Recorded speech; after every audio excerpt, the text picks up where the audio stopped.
In the world of management, men are dominant, and leadership is, or at least used to be, typically associated with masculine qualities. Leadership is based on interactions between leaders and its peers, as well as supervisors and their subordinates. These interactions are influenced by an individual's observation, including gender orientation and the attitudes and values associated with those roles. One of the major factors that contribute to leadership style is social interaction, or the relationship between a leader and their followers. And this is where men and women vastly differ when it comes to leadership approaches. Women are not better leaders than men, nor vice versa. They just have different skill sets and leadership styles from one another. So today I'm going to give you information about gender in management and leadership. And there are 3 main points that I'm going to touch on. First, I will discuss the masculine management styles and norms. And then second, I will discuss how gender in management and leadership are constructed within organizations. And then third and finally, I will discuss the developing equality approaches and strategies in management and leadership. Male leaders typically take status and power-oriented management styles, and this macho management style is based on control and power. And this aggressive approach is primarily the reason why men emerge more often as leaders than women do in the workplace. In the editorial by Olivia Kirikidu, she mentions that management and leadership are still dominant in organizations, in such degree that masculine imagery of management and leadership seem to be taken for granted, neglected, and thereby reproduced and reinforced.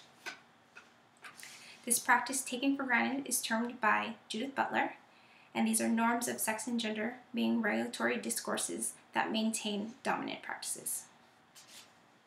So by behaving like a man or performing masculinity is typical even for women in the group.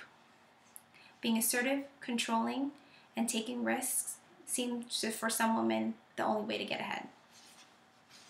So how is gender in management and leadership constructed within organizations? Women usually face many problems when it comes to attaining and succeeding in leadership positions due to their gender. They are portrayed as lacking the very qualities that people associate with effective leadership. This creates false perception that women don't measure up to men when it comes to top-level management positions. And these dilemmas that female leaders include being expected to adapt to traditional masculine type styles of leadership and being faced to walk a fine line in the workplace when trying to conform to what is expected of them. But there are now indications that women are beginning to impact organizations using their own style of leadership. Women, by nature of their management style, value the workplace relationship more than men, suggesting that female leaders foster closer bonds with their followers than male leaders do. Transformational leaders are mainly known for the ability to inspire change in values and needs of their followers, and they also encourage and strive to help develop their followers to attain their full potential. In the editorial of Gender in Management and Leadership mentions that organizations are increasingly dependent on mentoring as a tool to enhance socialization, training, and career development. But gender differences related to perceptions of competence and work outcomes and work roles still exist.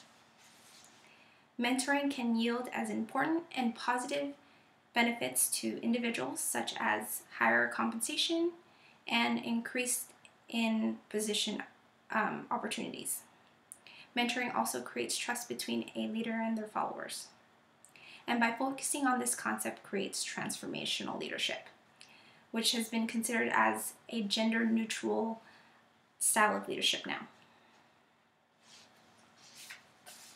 In leadership, teams are important because it places a strong emphasis on reducing unintended gender stereotypes in the workplace, as it's essential for organizations to leveraging their employees' full potential and creativity and eliminate the gender biases in the company.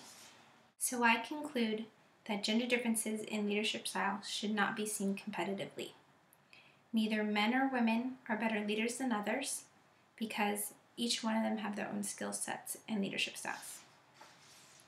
These gender differences in management should not be used as to discriminate against female or male leaders, but rather they should acknowledge and analyze so that female and male leaders are placed in positions in which they best contribute their abilities, because it will increase efficiency and success in their organizations.